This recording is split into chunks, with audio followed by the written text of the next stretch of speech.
수도권의 이슈를 심도 있게 짚어보는 수도권 인사이트 시간입니다. 오늘은 수도권의 모든 것을 통계를 통해서 알아보기 위해 리서치 배종찬 본부장님 모셨습니다. 안녕하십니까? 안녕하십니까? 네. 안녕하세요. 오늘 조사 내용은 노인 문제와 관련된 것이죠? 노인층과 관련된. 네, 좀 소개해 50세 이상을 장년층이라고 할 수 있고요. 65세 이상을 노인층이라고 할 수 있는데 바로 이 장년층과 노인층의 그 노후 생활에 대한 준비 실태에 대해서 오늘 조사를 해봤습니다.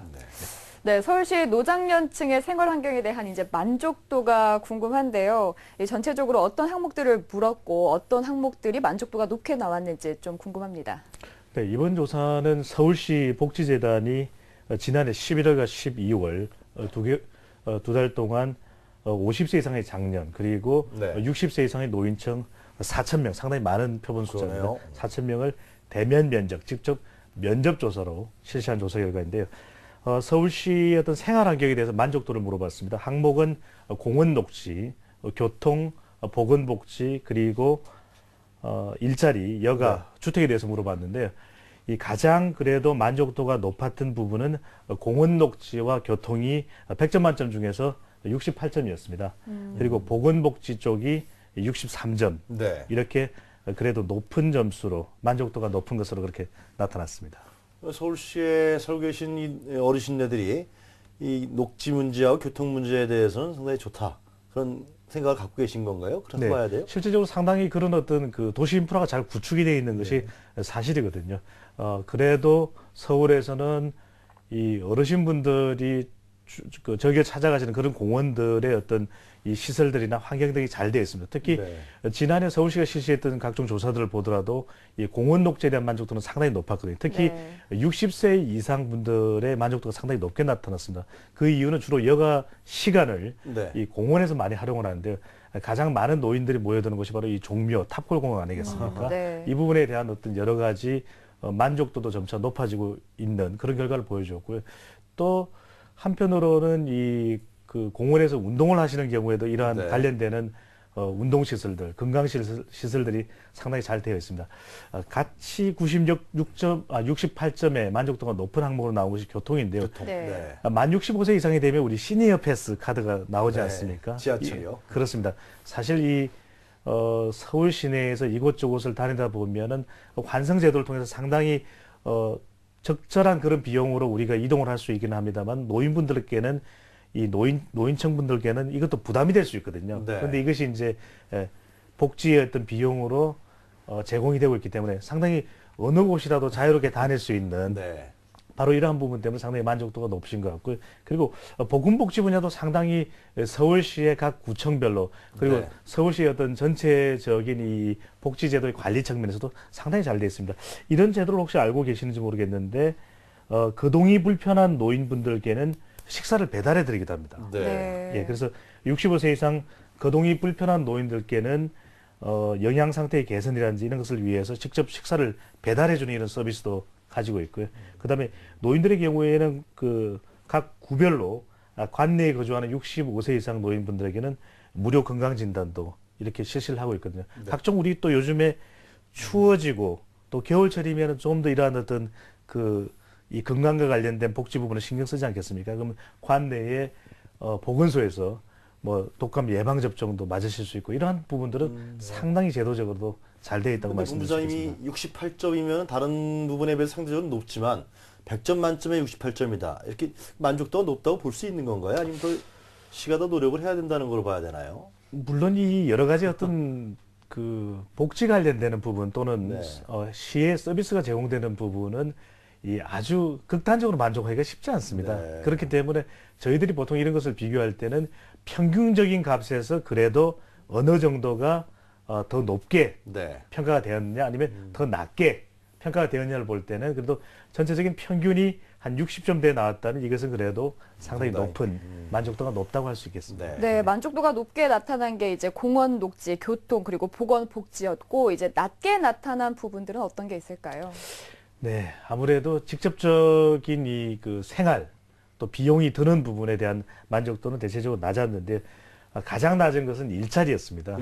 일자리 부분에 대한 만족도는 39점으로 나타났기 때문에 앞서 교통이 68점인 것을 염두에 두고 비교한다면, 감안한다면 상당히 낮은 만족도라고 할 수 네. 있겠고요. 여가와 관련되는 부분이 55점으로 평균보다는 조금 낮은 그런 만족도를 보였고요. 주택이 그 다음으로 57점 네. 이렇게 나타났습니다. 그렇습니까? 아무래도 일자리 문제 이런 부분들은 우리나라가 OECD 국가 중에서 노인 빈곤율이 최하위라 그러죠. 노인분들이 이런 부분에서 나이가 들면 들수록 고통이 많은 것 같은데 다른 여가라든가 이런 부분에서 낮게 나온 이유는 어떤 건가요? 그게? 그렇습니다. 여가라고 하는 부분에 있어서는 아무래도 다양하게 여가 생활을 즐길 수 있는 그런 시설들이 사실은 필요하거든요. 그런 네. 프로그램도 필요한데 사실 그런 부분들을 이렇게 공동체를 구성해서 즐길 수 있을 만한 그런 프로그램들은 있기는 하더라도 아주 많은 다수가 참여하기는 또 쉽지 않은 그런 또 측면도 있고 애로사항도 있고 또 하나는 그런 부분이 아직까지 좀 덜 홍보된 측면도 있습니다. 네. 그래서 구 단위로 또는 시 단위로 되는 그런 여가 활동에 대해서도 좀 적극적으로 이 노인분들도 또 장년층 분들도 좀 관심을 가지실 필요도 있고 한편으로는 이런 것이 아직 그 유럽 같은 데는 낯선 사람들 그렇지만 이제 같은 그 노인들 분들끼리 서로 이렇게 어떤 여가 활동을 같이 즐기는 것에 대한 것이 좀 개방돼 있거든요, 문화적으로. 네, 근데 아직 네. 우리 의식은 뭔가 가족들과 항상 해야 된다. 네. 그러다 보니까 뭐 한 분만 계신 뭐 독거 노인 분들은 여전히 이런 어떤 그 여가 생활을 잘 즐기시지 못하는. 그리고 주택도 그렇습니다. 아무래도 아직까지는 여러 가지 어떤 시에서 또 배려가 된다고 하더라도 노인도 한 분, 두 분이 이렇게 또 독거 노인분들 또는 네. 뭐 조선가정 이런 분들이 계층에서 좀 안락하게 할 수 있을 만한 공간은 여전히 아직도 좀 부족하거든요. 그러다 보면 뭐 시에서는 이런 노력을 상당히 하시겠지만 그럼에도 실제 대상이 되는 분들은 아무래도 좀 부족하다고 생각할 수 있기 네. 때문에 이런 부분에 대한 좀 만족감이 떨어지는 것이 아닌가. 노인분들이 외로울 때가 가장 힘들다고 하더라고요. 혼자 네. 있을 때. 네. 이럴 때 여가라든가 공동체 문화 같은 게 많이 있으면 상당히 좋을 것 같은데요. 그렇습니다. 그런데 가장 중요한 것은 무엇보다도 일자리에 대한 만족도가 상당히 낮지 않았습니까? 네. 그 많은 그 노인층 분들을 갖다가 저희들도 뭐 다른 조사를 위해서 뵙다 보면은 네. 항상 하시는 말씀이 나는 일하고 싶다. 왜 그런데 일자리를 안 주냐 이런 말씀을 많이 하시거든요. 예. 너무 답답하다. 아직도 일할 나이인데. 네. 근데 이게 그 일자리 환경의 어떤 가장 큰 문제점이 맞는 일자리가 부족하다는 것이거든요. 노인분들한테 그렇습니다. 맞는, 이게 노인분들의 어떤 연령대라든지 체력적인 조건에 맞는 일자리가 있어야만 사실 그러한 일들을 오랫동안 네. 지속적으로 일정한 정도의 보상을 받으면서 하실 수 있는데 그런 부분이 부족하다는 부분이 있고요. 그다음에 또 이 아무래도 노인분들이다 보니까 각종 정보에 대한 부족입니다. 네. 어떤 일자리가 있다 하더라도 그러한 일자리가 어디에 있으며 어떻게 신청할 수 있는지 방법을 모른다는 것이거든요. 그런 부분들을 좀 고려할 필요가 있을 것 같고요. 또 취업 및 창업 교육의 기회가 부족합니다. 쉽게 또 뭔가 자신이 하던 일 외에 네. 다른 일을 좀 배울 수 있어야 되거든요. 평생 동안 하시던 일이 누군가를 가르치는 일이었다면 네. 그렇다면 뭔가 좀 손을 움직여서 발품을 팔아서 하는 일들을 하실 수 있는 그런 교육도 필요한데 사실 그런 교육들이 좀 부족한 거고요. 하나 좀 충격적인 사실을 좀 소개를 해드리려고 합니다. 예. 뭐냐면은 어떤 게 있습니까? 50대 이상 은퇴자 중에 재취업을 하거나 창업을 한 비율이 전체 100%라고 한다면 16%에 불과합니다. 아유. 그러니까 은퇴자 중에서 제대로 된 일자리를 다시 찾는 경우가 채 2명도 안 된다는 거죠. 10명 중에서. 그만큼 이게 어렵다는 거죠. 끔찍한 얘기네요. 그렇습니다. 그래서 보면은 특히 이제 사무직이 심각했습니다. 네. 사무직에서 은퇴하신 분 중에서는 22%가 사무직에 이제 종사하시는 분들인데요. 은퇴하고 나면은 다시 이 같은 직종의 일자리를 찾는 분이 1%밖에 안 됩니다. 늘 우리가 왜냐하면 사무실에서 일하시던 분들이다 보니까 네. 뭔가 노인층에 맞는, 노년층에 맞는 일자리는 제대로 찾기가 힘들다는 거죠. 엄청난 노하우를 갖고 계신 분들인 사회적 사실 네. 재산인데요. 그런 부분들이 쓰이지 못하는 거군요. 네. 반면에 그 은퇴하기 이전에도 하시던 일들이 그냥 단순 노무다 또는 그냥 단순 기술적인 경우에는 대체적으로 그런 일들은 좀 더 많이 또 이렇게 열려 있는 상태거든요. 그러다 보면 네. 그 비율은 33%가 이제 그런 직종에서 퇴직을 하시는 분들인데 그런 분들 경우에는 오히려 45%로 이렇게 재취업률이 상당히 높았습니다. 네.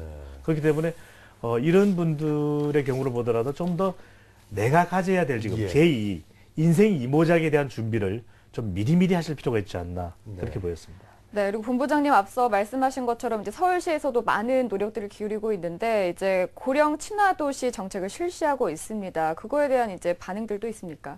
네, 고령 친화 도시라고 하면 어떤 분야가 제대로 되어야만 고령 친화도시인지 먼저 살펴볼까요? 네. 보건복지가 제대로 돼 있어야 되고요. 그다음에 교통, 주택, 공원 녹지. 조금 전에 저희들이 측정했던 그 내용입니다. 네. 여가 및 사회활동, 그다음에 일상생활의 정보 환경인데 이 2012년 결과죠. 2012년의 결과를 보면은 이 만족도가 한 58점 정도로 나왔습니다. 그래서 만족도가요? 60점 정도를 우리가 이제 전체 평균이라고 본다면 조금 이 고령 친화 도시의 만족도는 좀 낮았는데요. 네. 하지만 여기서 그칠 것은 아닙니다. 서울시가 이건 2012년의 결과이기 때문에 이 최근 1년 동안 상당히 이 분야에 대한 약진을 했습니다. 아, 그래요? 그래서 고령 친화 도시라는 것이 쉽게 이야기하면 나이가 들어서도 살고 그다음에 생활하는데 아무런 불편함이 없는 도시가 고령 친화 도시거든요. 네. 그래서 이제 WHO 세계 보건기구에서 선정을 하는 건데 드디어 서울시가 올해입니다. 6월 25일 고령 친화 도시 회원 도시에 가입이 됐습니다. 네. 예, 축하할 이거- 만한 일이네요. 이게 서울 시민들이 얼마나 많이 알고 계시는지 모르겠는데 서울시가 엄청난 노력을 했거든요. 네. 그 가입되는 단계 과정을 한번 잠깐 살펴볼까요? 첫 번째로는 이거 그냥 그저 가입되는 것이 아닙니다. 아, 네. 그래요? 고령 친화도시 조성을 위한 계획도 수립이 돼야 되고요. 그다음에 가입 신청서 제출 및 가입이 되고 계획이 실행돼야 되고 또 네. 제대로 되고 있는지 평가 및 모니터링까지 해서 멤버십이 발급되고 또 유지할 수 있는 겁니다. 네. 지금 네네. 네네. 지금 전 세계 21개국의 138개 도시가 이 고령 친화 도시 여기에 서울시도 당당히 우뚝 서 있다는 걸 말씀드리겠고요.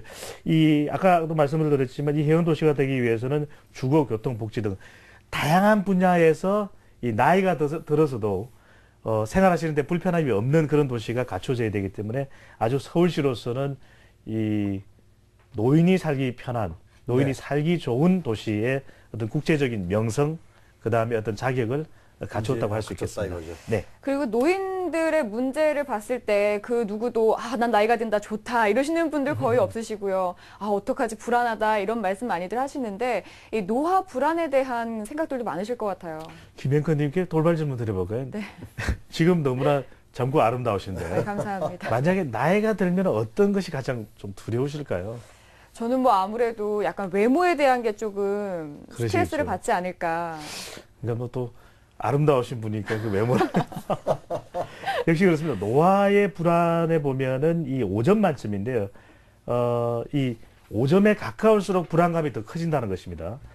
이 외모에 대한 걱정이 전체 4개 항목 중에서 두 번째로 높은 2.83점이었습니다. 그렇죠. 네. 상당한 불안감입니다. 그럴 네. 것 같아요. 네, 이제 저도 이해를 하겠습니다.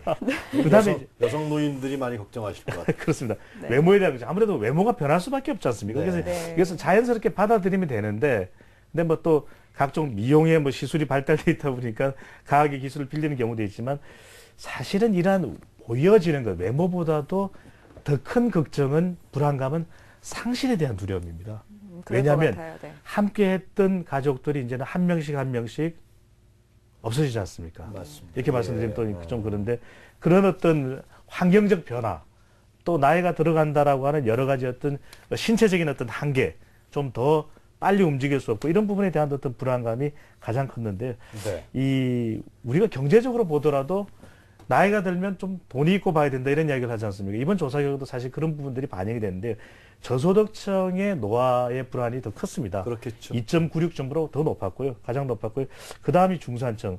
오히려 부유층은 상대적으로 2.86점으로 그래도 좀 경제적으로 부유하면 좀 노화에 대한 불안감이 조금은 덜한 것으로 네. 그렇게 나타났는데 아무래도 심리적인 요인이 큰 것 같습니다. 좀 나이를 드는 것을 좀 자연스럽게 생각하고 나이에 걸맞는 어떤 세월의 흐름을 조금 이게 뭐 제가 너무 과한 표현인지 모르겠습니다. 자연스럽게 생각하고 즐길 필요도 있지 않나. 지금 네. 그 노인분들의 그 소득 격차 부분에 대한 얘기도 하셨는데, 네. 자 그럼 준비를 해야 되지 않겠습니까? 그렇습니다. 어차피 인간은 늦게 돼 있으니까. 근데 이제 애들 키우다 보면 준비할 시간도 별로 없을 텐데 노인분들이 준비에 대한 실태는 어때요? 상당히 궁금한데요. 노년 준비에 대한 실태는 상당히 심각합니다. 네. 전반적으로 5점 만점인데 전체 평균도 2.36점, 절반에 더 미치지를 못했고요. 대체적으로 보면은 건강을 대비하는 것은 그래도 상당히 나은 편이었습니다. 2.86점으로 자 나이가 드니까 좀 운동을 하자. 오래 살려면 장수하려면 운동을 하자. 이렇게 준비는 돼 있는데 가장 보면은 어떻게 보면은 준비가 미흡한 부분은요. 네. 이 나이 들었을 때의 인생을 즐길 수 있는 준비. 즉 다시 말씀드리면 사회 관계 유지를 위한 사회 참여 활동은 2.29점에 그쳤고요. 5점 만점으로 생각하면 상당히 턱없이 못 미치는 점수고요. 가장 심각한 것은 네. 아까 말씀드린 인생의 이모작에 대한 설계가 없다라는 것입니다. 네. 직업 능력 향상을 위한 준비가 1.84점인데요. 아, 유행크님은 어떠십니까? 인생 글쎄요. 이모작 준비하고 예. 계신가요? 대부분 다 못하고 있죠. 예. 예, 예. 그래서 이 직업훈련이라고 하는 것이 어떻게 보면은 단순히 또 다른 경제활동이 아니라 이 행복한 네. 즐거운 노년 생활을 위해서도 좀 이런 설계가 이런 부분들은 필요할 것 사실상 같습니다. 국가라든가 이런 지방자치체라든가 이런 데서 많이 준비를 좀 해줘야 되는 사회적 측면으로 그런 것도 큰 것 같아요. 그렇지 그렇습니다. 않습니까? 그런 노력이 필요한데 사실은 이 노인 친화적이라는 것이 다른 것보다도 사소한 것들이거든요. 네. 작은 데서부터 우리가 표지판을 하나 만들더라도 좀 더 글씨를 크게 하면은 이 잘 안 보이시는 분들에는 이게 잘 보일 수도 있을 것 같고요. 네. 그런 어떤 작은 배려가 필요할 것 같고 마지막으로 이걸 하나 소개해드리고 싶습니다. 우리 서울시 메트로 지하철 문구에 보면 이런 게 있습니다. 아직 팔팔한데 퇴직해서 너무 답답합니다. 네. 자, 이런 분들을 위해서 제가 끝으로 제안드립니다. 서울시의 인생 이모작 지원센터가 있습니다. 이걸 모르시는 분들이 상당히 많을 텐데요. 네. 자, 답답하다고 생각하시는 분, 그냥 답답하게 망설일 것만 아니라 서울시 인생 이모작 지원센터를 찾아주시면 되겠습니다. 네. 네, 지금까지 리서치앤리서치 배종찬 본부장님과 이야기 나눠봤습니다. 오늘 말씀 고맙습니다. 감사합니다.